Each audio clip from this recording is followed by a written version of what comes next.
அனைவருக்கும் வணக்கம். நான் உங்கள் ஜோதிட சதாம். இந்த பதிவுல ஒரு முக்கியமான நிகழ்வ பத்தி நாம பார்க்க போறோம். அது என்னன்னு கேட்டா, நவக்கிரகங்கள்ல ரத்தத்துக்கு காரகனான செவ்வாய் பகவானுடைய பெயர்ச்சி காலம்.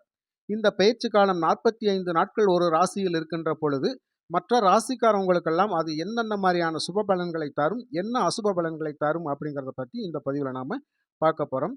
பதிவ ஸ்கிப் பண்ணாம பாருங்க நண்பர்களே. அப்பதான் உங்களுக்கான விளக்கங்கள் என்ன சொல்லப்பட்டிருக்கிறது அப்படிங்கிறத நீங்க தெளிவா தெரிஞ்சுக்க முடியும். அதாவது நீங்க கேட்கலாம், எல்லா மாசங்கள்லயும், எல்லா வருஷங்கள்லயும் கிரகங்கள் பெயர்ச்சி ஆயிட்டே தான் இருக்குது. நமக்கு ஒண்ணும் முன்னேற்றத்த தந்தபாடு இல்லையே அப்படின்னு சொல்லி நீங்க ஒரு கேள்வி கேட்கலாம். கண்டிப்பா உங்க கேள்வி எனக்கு நல்லா புரியுது. இருந்தாலும் சுய ஜாதகங்கள நாம பிறக்கின்ற பொழுது எந்தெந்த பாவங்கள்ல எந்தெந்த கிரகங்கள் இருந்து அது சுப பலன், அசுப பலன் கொடுக்க கடமைப்பட்டிருக்கிறதோ, அதன் அடிப்படையில தான் நமக்கு பலன்கள் கிடைச்சுக்கிட்டே இருக்கும். அதன் அடிப்படையில தான் நம்ம வாழ்க்கையும் போயிட்டுருக்கும். அப்போ பிறக்கின்ற பொழுது சுய ஜாதகங்கள்ல லக்னாதிபதி பலமாக இருக்க வேண்டும், ராசியாதிபதி பலமாக இருக்க வேண்டும், நட்சத்திராதிபதி பலமாக இருக்க வேண்டும். 1, 4, 7, 10 ஆகிய கேந்திர ஸ்தானங்கள் வலுப்பெற்றிருக்க வேண்டும். 1, 5, 9 திரிகோண ஸ்தானங்கள் வலுப்பெற்றிருக்க வேண்டும். அதே மாதிரி தனவாக்கு குடும்பம் வலுப்பெற்றிருக்க வேண்டும், தொழில் ஸ்தானம் வலுப்பெற்றிருக்க வேண்டும். இந்த மாதிரியெல்லாம் ஜாதகங்கள் இருந்தால் அந்த ஜாதகருக்கு சோதனைகளே வராது. கண்டிப்பாக அவர் சந்தோஷமாக வாழ்வார். புரியுதுங்களா? அப்போ இந்த மாதிரி அமைப்பில் பிறந்த சுய ஜாதகக்காரவங்களுக்கு ராசி பலன்களும் சரியாக வரும், சுய ஜாதகத்தினுடைய பலன்களும் சரியாக தான் வரும். அவங்களுக்கு வாழ்க்கையில் கஷ்டங்கள் அவ்வளவாக இருக்காது. மற்றபடி வலுவிழந்த நிலையில் இருக்கின்ற லக்னாதிபதியினாலையும், ராசியாதிபதியினாலையும், நட்சத்திராதிபதியினாலையும், கேந்திராதிபதிகள்னாலையும், திரிகோணாதிபதிகள்னாலையும் கண்டிப்பாக அந்த ஜாதகர் வாழ்நாள் முழுவதும் சிரமங்களை சந்தித்து கொண்டுதான் இருப்பார். இருந்தாலும் கோச்சார கிரகங்களில் சில நேரங்களில் அந்த கஷ்டப்படுகிறவங்களுக்கு கூட ஒரு நன்மையான பலன்கள் நடக்கக்கூடிய வகையில் கிரக பயிற்சி இருக்கும். அந்த வகையில் இப்போ செவ்வாய் பயிற்சி ஆகின்ற பொழுது ஒரு 3 ராசிக்காரர்களுக்கு அதீதமான நன்மையான பலன்களை செய்ய கடமைப்பட்ட வகையில் இருக்குது. சரிங்களா? அப்போ அந்தந்த ராசிக்காரவங்க யார், அவங்களுக்கு என்ன பலன்களை இந்த செவ்வாய் பகவான் கொடுக்க போகின்றார் அப்படிங்கிறத பற்றி இந்த பதிவில் நான் தெளிவாக சொல்லியிருக்கிறேன். பதிவை ஸ்கிப் பண்ணாமல் பாருங்கள் நண்பர்களே. முதலாவதாக ரிஷபராசி. இந்த ரிஷப ராசிக்கு செவ்வாய் பகவான் 7ஆம் அதிபதியாகவும் வர்றாரு, திரையாதிபதியாகவும் வருகின்றார். அப்போ 7ஆம் அதிபதி அப்படிங்கிறவர் களத்திர வகையில் குறித்தாலும் நண்பர்கள், கூட்டாளிகள், அதாவது தொழிலில் பார்ட்னர்ஷிப், இந்த மாதிரியெல்லாம் குறிக்கக்கூடிய அமைப்பில் இருக்கிற போது, சண்டை சச்சரவுகளை குறிக்கக்கூடிய அமைப்பில் இருக்கின்ற பொழுது இந்த செவ்வாய் பகவான் இப்போ கும்பராசியில் பெயர்ச்சியாகி ஒரு 45 நாட்கள் பயணிக்கின்ற பொழுது ரிஷபராசிக்கு என்ன நன்மையான பலனை செய்வார் அப்படிங்கிறத நாம் பார்க்கலாம். புரியுதுங்களா? அப்போ இந்த ரிஷப ராசிக்கு கும்பராசி எத்தனாவது ஸ்தானமாக வருது? 10ஆம் இடமாக வருகின்றது. 10ஆம் இடமாக வருகிறது. அப்போ 10லே செவ்வாய் இருந்தால் கண்டிப்பாக வேலை விஷயங்களில் எல்லா முயற்சியும் உங்களுக்கு கைகூடும் அப்படிங்கிறது தான் உண்மை. இப்போ இவங்க 10ஆம் இடத்துல தொழில் ஸ்தானம். இந்த தொழில் ஸ்தானத்தில் எப்போவுமே செவ்வாய் பகவான் வலுப்பெற்று உச்சநிலையில் தான் இருப்பார். அதுவும் சனியோட கூடி இருக்க போகிறார். இந்த சனியோட கூடி இருக்கிற அந்த 45 நாட்கள் மிகுந்த சிறப்பான பலன்களை ரிஷபராசிக்கு கொடுத்தே தீர்வார் அப்படிங்கிறது. ஏன்னா 10ஆம் இடத்துல தான் செவ்வாய் உச்சம் பெறுவார். அதன் அடிப்படையில் பார்க்கின்ற போது ரிஷபராசிக்காரர்களுக்கு மிகுந்த நன்மையான பலன்களை செய்வார். இப்போ பாதுகாப்பு துறையில் இருக்கிறவங்களுக்கெல்லாம் ஒரு நல்ல வாய்ப்புகள், நல்ல உயர்வான நிலையை அடையக்கூடிய ஒரு அமைப்பில் தான் இந்த செவ்வாய் பகவான் செயல்படுவார். அப்போது வேலை செய்கிற இடங்களில் கண்டிப்பாக கடைநிலை ஊழியராக இருந்தால் கூட அவங்களுக்கு பதவி ப்ரொமோஷன் அப்படிங்கிறது கண்டிப்பாக இருக்கும். இந்த நேரத்தில் அந்த ப்ரொமோஷன் அப்படிங்கிறது வரும்போது அவங்களுக்கு சம்பள உயர்வு கண்டிப்பாக இருக்கும். அப்போ சம்பள உயர்வு கண்டிப்பாக வருகின்ற பொழுது நிதிநிலையில் மேம்படுவார்கள். அப்போ நிதிநிலை மேம்பட்டால் குடும்பத்தில் சந்தோஷம், மகிழ்ச்சி கண்டிப்பாக இருக்கும். அப்போ பணவரவை கொடுக்கக்கூடிய அமைப்பிலையும், நிதிநிலையை உயர்த்தக்கூடிய அமைப்பிலையும், எடுத்த காரியங்களில் வெற்றி பெறக்கூடிய அமைப்பிலையும், வேலை மூலமாகவும் செய்தொழில் மூலமாகவும் லாபத்தை கொடுக்கக்கூடிய வகையிலே இந்த செவ்வாய் பகவான் கும்பராசியில் சனியோடு இருக்கின்ற காலம் மிக அற்புதமான காலம். ஆக ரிஷபராசிக்காரர்களுக்கு இது ஒரு அற்புதமான காலம். வீட்டிலுடைய பெற்றோர்களுடைய முழு ஆதரவு கண்டிப்பாக கிடைக்கும். சொத்து சம்பந்தப்பட்ட சிக்கல்கள் கண்டிப்பாக தீரும்.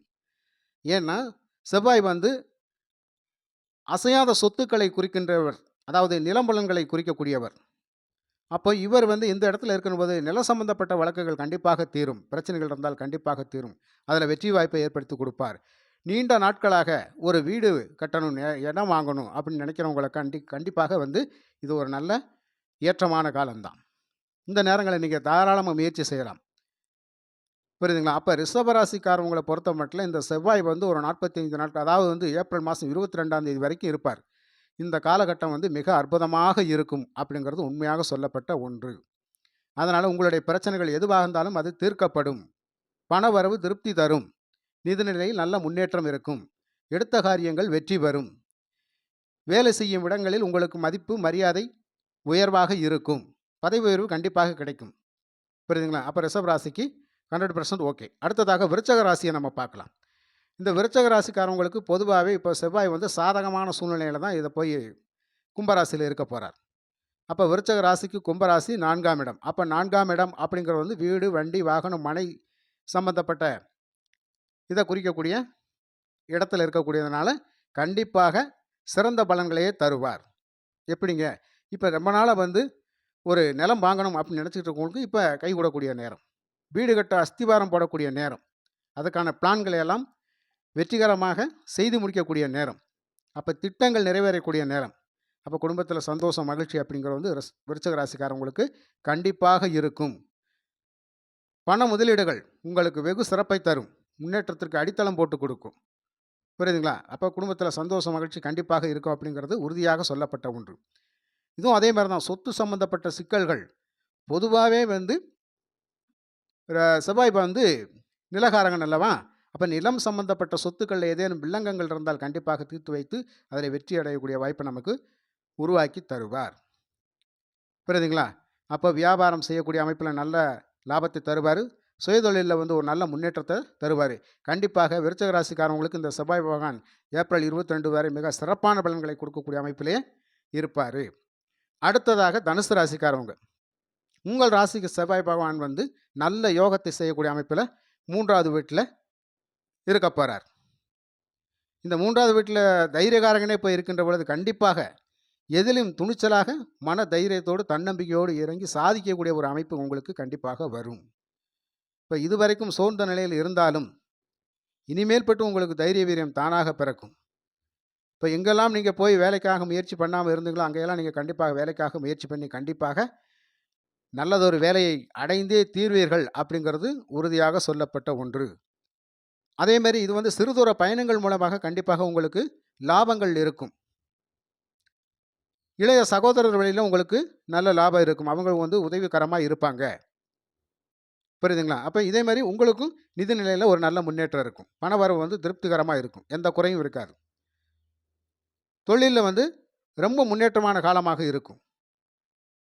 வாழ்க்கையில வந்து அனைத்து பேருடைய முழு ஆதரவும் உங்களுக்கு கண்டிப்பாக கிடைக்கும்.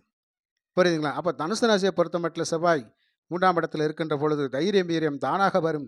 எல்லா துறைகளிலும் சென்று முயற்சி பெற்று, முயற்சியுடன் சில காரியங்களை செய்து வெற்றி அடையுது. வாழ்க்கையை வந்து சிறப்பா வழிநடத்தி செல்வீங்க அப்படின்றது இது ஒரு அற்புதமான காலகட்டம். அப்போ இந்த ரிஷப ராசி, விருச்சிக ராசி, தனுசு ராசிக்காரவங்களுக்கு இந்த செவ்வாய் வந்து முழுக்க முழுக்க பணம் சம்பந்தப்பட்ட விஷயங்கள்ல, வேலை சம்பந்தப்பட்ட விஷயங்கள்ல கண்டிப்பாக ஒரு நல்ல முன்னேற்றத்தை தரக்கூடிய வகையிலேயே கண்டிப்பாக இருப்பார். அதனால வந்து இந்த செவ்வாய் பகவான் ஏப்ரல் மாதம் 22ஆம் தேதி வரைக்கும் கும்பராசியில பயணிக்கின்ற இந்த காலகட்டங்கள் வந்து உங்களுக்கு மிக அற்புதமான காலகட்டமாக இருக்கும். கண்டிப்பாக தைரியமாக துணிந்து எதிலயும் இறங்கி நீங்க சாதிக்கக்கூடிய ஒரு அமைப்பை ஏற்படுத்தி கொடுப்பார். சரிங்களா? அப்ப ரிஷப ராசியை பொறுத்தமட்டிலும் பிரச்சனை இல்ல. விருச்சிக ராசியை பொறுத்தமட்டிலும் பிரச்சனை இல்ல. தனுசு ராசியை பொறுத்தமட்டிலும் பிரச்சனைகள் இல்லை. இந்த செவ்வாய் பகவான் வந்து கண்டிப்பாக உங்களுக்கு சாதகமான நல்ல பலன்களை தரக்கூடிய வகையிலேயே ஏப்ரல் மாதம் 22ஆம் தேதி வரை பயணிப்பார். அது சனியோடு பயணிக்கின்ற காலகட்டத்தில கண்டிப்பாக ஒரு எதிரியின் வீட்டிலிருந்து எதிரியை வென்று உங்களுக்கு வெற்றி மாலை சூடக்கூடிய அமைப்பில வந்து செவ்வாய் பகவான் செயல்படுவார். அப்ப நெறைய பிரச்சனைகள்லேருந்து இந்த ஏப்ரல் மாதம் 22க்குள்ள இந்த 3 ராசிக்காரவங்கள் வந்து விடுதலை பெறக்கூடிய ஒரு அமைப்பிலேயே இருக்கும். நெறைய சிக்கல்கள்லேருந்து, நெறைய பிரச்சனைகள்லேருந்து விடுதலை பெறக்கூடிய அமைப்பில இருப்பீங்க. அதனால உங்களுக்கு சந்தோஷம், மன மகிழ்வு அப்படிங்கிறது குடும்பத்தில நெறைய இருக்கும் நண்பர்களே. ரிஷப ராசி, விருச்சிக ராசி, தனுசு ராசி நண்பர்களே, கவலை என்பதை கண்டிப்பாக விட்டுவிடுங்கள். இந்த 45 நாட்கள் செவ்வாய் பகவான் பெயர்ச்சியாகி கும்பராசியில் அமர்ந்திருக்கின்ற காலகட்டம் நல்ல பலன்களை தரக்கூடிய வகையிலே இருக்கும். நன்றி. மற்றும் ஒரு நல்ல பதிவில் உங்களை சந்திக்கின்றேன் நண்பர்களே. அதுவரை உங்களிடமிருந்து விடைபெறுவது உங்கள் ஜோதிட சதா. இந்த பதிவு உங்களுக்கு பிடிச்சிருந்தா லைக் பண்ணுங்க, ஷேர் பண்ணுங்க. இதுவரைக்கும் சேனலை சப்ஸ்கிரைப் பண்ணாதவங்க சப்ஸ்கிரைப் பண்ணிக்கோங்க. பக்கத்தில் இருக்க பெல் ஐக்கானை கிளிக் பண்ணிக்கோங்க. அப்போ தான் நான் போடுற ஒவ்வொரு பதிவும் உங்களுக்கு நோட்டிஃபிகேஷன் வழியாக உடனடியாக வந்து சேரும். நன்றி, வணக்கம்.